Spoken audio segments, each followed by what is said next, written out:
you've got any questions, by all means, we will have a question and answer period towards the end of the presentation. So if you hang on to them till then, we'll have a few minutes for discussion on some of the points that we have gone over. If everything wasn't quite clear, or if there's any applications that you would like to get more information on, by all means, you can ask those questions at the end of the webinar.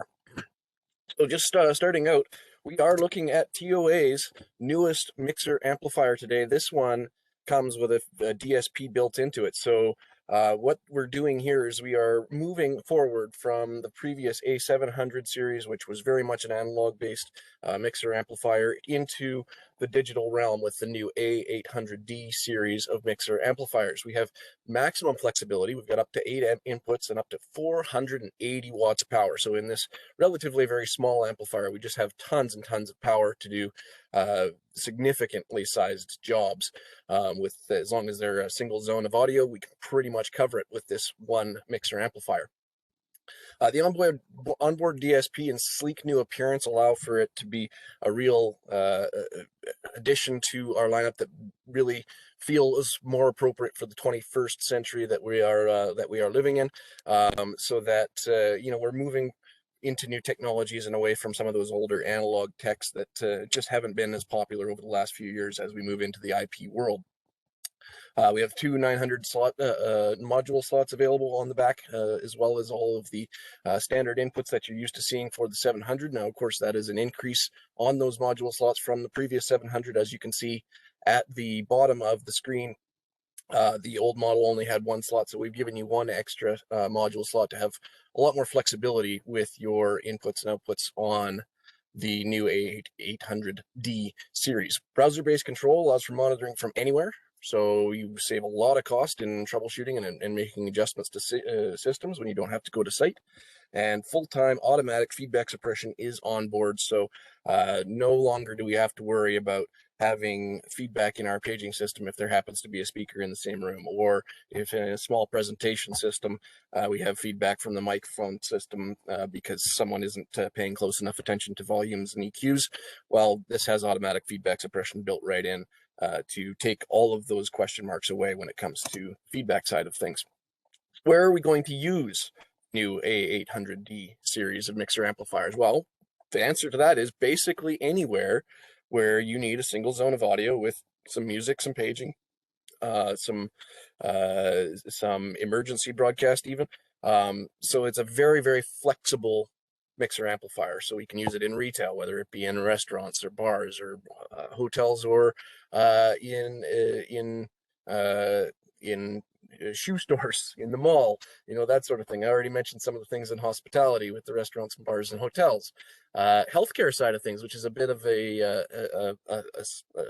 different vertical that you might think of. Of course, you might be doing a background music or noise masking setup in a medical office or something of that nature. Maybe in a retirement facility, you might be doing a retirement facility with a presentation space or something to that nature.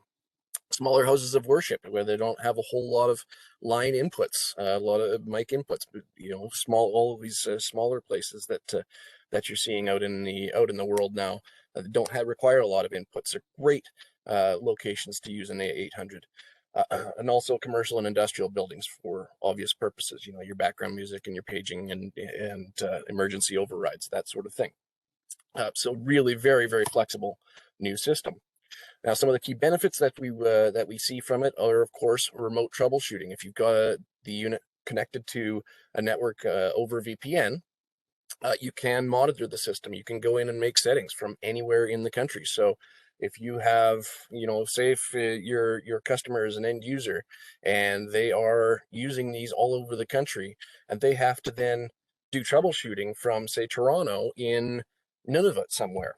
Well, if they can VPN in, they don't have to physically have someone go to site and find out what's going wrong with the system, or if there is something wrong with the system, they can go in and just check all the settings, make sure everything is working properly remotely before ever having to send anybody physically to site to look at what might be otherwise wrong outside of the amplifier. Everything internal to the amplifier is monitorable from a remote location. A remote controlling. Similarly, you can get in there and you can have control over IP from a iPad, a POS, a store POS system, etc. Anything with a web browser, you would have the ability to control the new A800D series of mixer amplifiers. We also allow for our IP control protocol to be released to you as a downloadable file so that you can then build that into third-party control systems. So, you know, your Crestrons and Extrons of the world, you might be able to use those to control the A800 series. So a few of the things that the IP control protocol allows are listed there on the right-hand side of the screen. So a couple of the more important things are, of course, connecting to have power on-off control, mute control, EQ adjustments, priority settings, network settings. Basically anything that you can control with the DSP locally, you can do remotely. So very, very powerful little system to reduce your overall cost for troubleshooting and for control. And of course, emergency voice announcements. So in the A800, we have several different levels of priority paging available. So obviously level 1 is going to be your emergency overall broadcast, but we also have several other levels that you can set in terms of which inputs have priority, etc. If the A800 receives a signal from an emergency system, such as, say, a fire alarm system or a mass notification system, if it takes that contact closure, even while it's in standby mode, so not powered up at all, it will power itself up and then your page will come through. So you're still getting that emergency page, even when the power is shut down on the system. As long as it's plugged into power, you will get your page coming through. So now we're going to take a quick look at the inputs and outputs on the unit. So I'm just going to switch over to my other camera and we'll get over there in about a second. Okay, so let's have a look at the front panel and back panel of the A812D, of course, bearing in mind the 824D and the 848D look identical. The only difference is the amount of power that they're able to put out. So this is going to apply for all three models. As you can see, front is nice, sleek, modern looking for a typical amplifier that you might see. So we've really kind of upgraded the face of the A800D from what we used to see in the 700, but we've kept the legacy knobs. So the typical volume control knobs you have for your line inputs, for your bass and treble control, for your master, they're all still there. And of course, power switches here. Bearing in mind, when it comes to the knobs, if you have a situation where you don't want to have everybody accessing the volume controls for your various lines in, you can protect those knobs and make it so that people cannot adjust your settings without your knowledge. Another thing to bear in mind is that we do also include rack rails in the box. So if you're installing in a rack, no problem. The rails are included. You don't have to order an optional kit or anything like that. So very nice looking front end, like I said. Now we'll have a look at the back side. So looking at the back panel, the one thing I want to draw your attention to most is, of course, this right here. This is the module slots. Now, in the A700, there was only one of these. So we've improved that. We've given you 2 module slots in this. And these are to install modules just like this one. This particular one is the WTU M9800. It's a wireless tuner module meant for our 5000 series wireless mics. And what it does is it eliminates the need to add one of these into your system, a wireless mic tuner.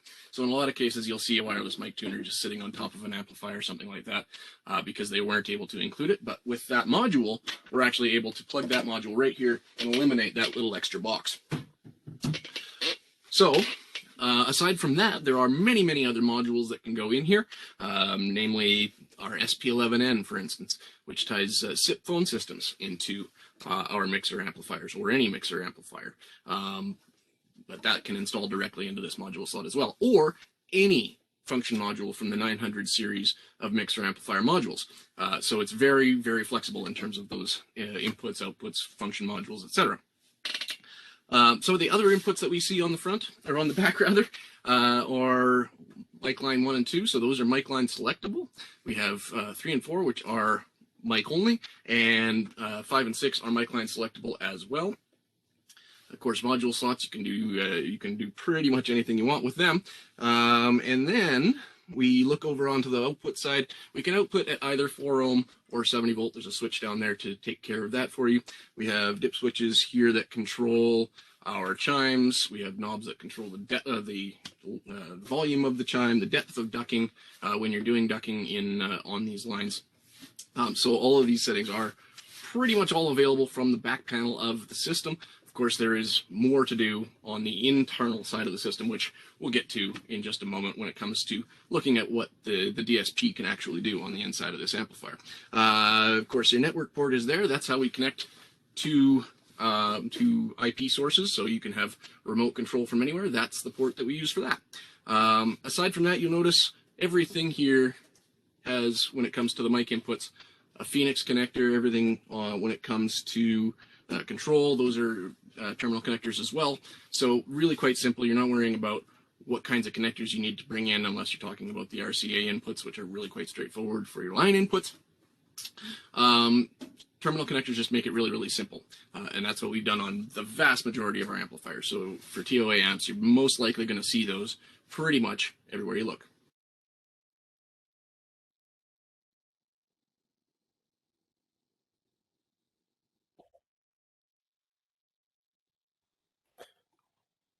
Okay, so general nice, good overlook of the inputs and outputs of the system. A couple of other points to hit on, of course.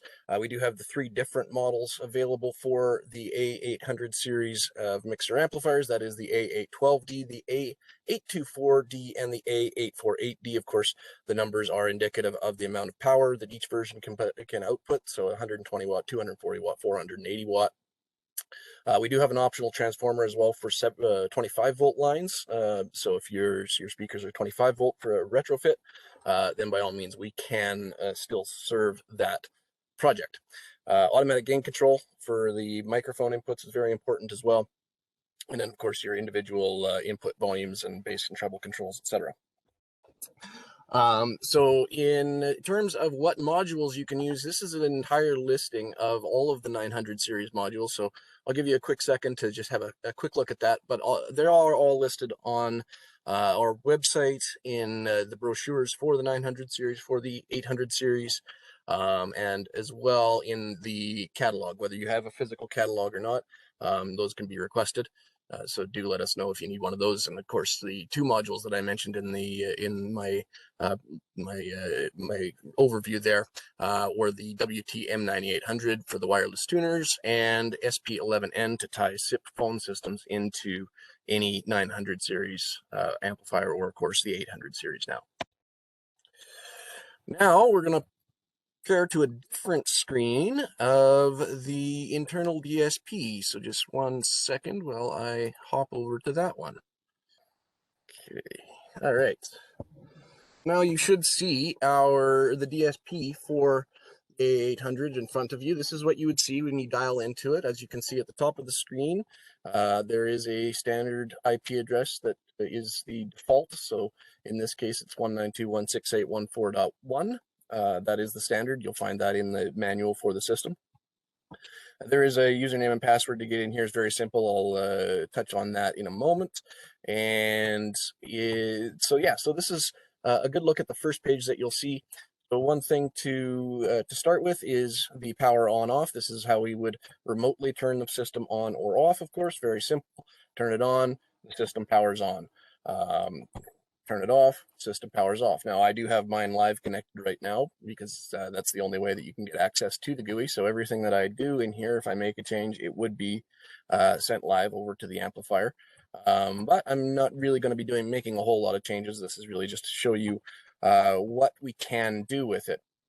So this is really mostly a monitoring screen at the front page. Most of the real settings are actually done on the dip switches and knobs. So a lot of what's done in the DSP is for monitoring purposes to see, what those physical settings are, as well as what settings exist inside the DSP itself. So up in the top right corner, you can see which inputs are active. In this case, all inputs are active, even though there's nothing actually connected to them. The inputs have been activated, so they are live. As soon as something gets plugged in, it would be able to take that signal. We have monitoring on the left here of your audio signals, so your ducking signals. So if you are having a signal duck, it will indicate that here, where the LED, what looks like an LED at the top of the ducker bar, that will indicate when the ducker has been engaged. Similarly with chime volumes, it'll show you when and how loud your chimes are in relation to the rest of the system.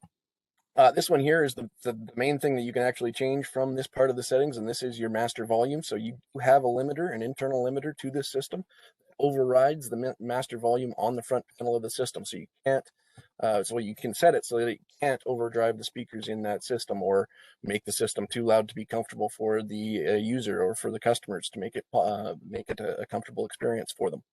At the bottom of the volume bar, this is another thing. Keep button is kind of important when it comes to if the system ever loses actual power. So not just in standby mode, but if you actually lose power, you want that keep button to be engaged so that when it comes back, it will bring this master to the same spot that it was when it powered down. On the bottom, we have the manual muting option, so you can actually go through and mute and set in a manual way each and every line. You can mute them all if you want. Basically, this is a troubleshooting tool so that you can, if you have a certain line that's causing you problems, you can mute them individually to find which line is causing you that issue. Output monitoring, of course, on the right-hand side, and thermal and overcurrent protection indicators at the top right. If we go down to the EQs, we'll hop in here. The internal is a 2-band EQ or a 3-band EQ, not graphics. So you do kind of have to know a little bit about how EQing works to set these appropriately. But it does give you 3 internal bands of parametric EQ, or you can set those as high and low pass filters as well with the correct parameters. Here we also see the monitoring for the dynamic feedback filters. Of course, there is no button to indicate whether the feedback suppressor is on or off. It's automatic, it's full time. There is no button to worry about, so you're never going to have a situation where, oops, we forgot to engage the feedback suppression today. It's not going to happen because it's always on. But you do occasionally want to go in, and you may want to go in and adjust the reset the feedback suppression to allow for a fuller signal to come through, because as most people know, the way feedback suppression works, it's notching out filters. So if one day for whatever reason that feedback suppressor got way overdriven and it notched out a bunch of filters that it didn't need to, then it might have an effect on your sound. So you do want to reset that on occasion just to make sure that you're getting as full a sound as possible. But knowing that the feedback suppressor is there full time takes all the guesswork out of the setup of that system. Confirming settings side of things. So this is where you would look for the settings that are done on the back. So all of the inputs have dip switches beside them, essentially, that indicate whether that input should be getting phantom power, whether that input is a mic or line level sensitivity, whether that mic is set to be full-time audio or to be backed by the microphone lines.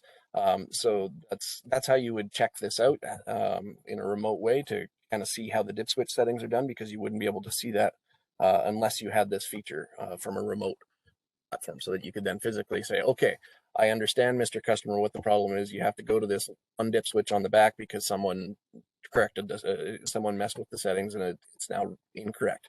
So that is a very easy way to check the physical settings that are on the back of the unit.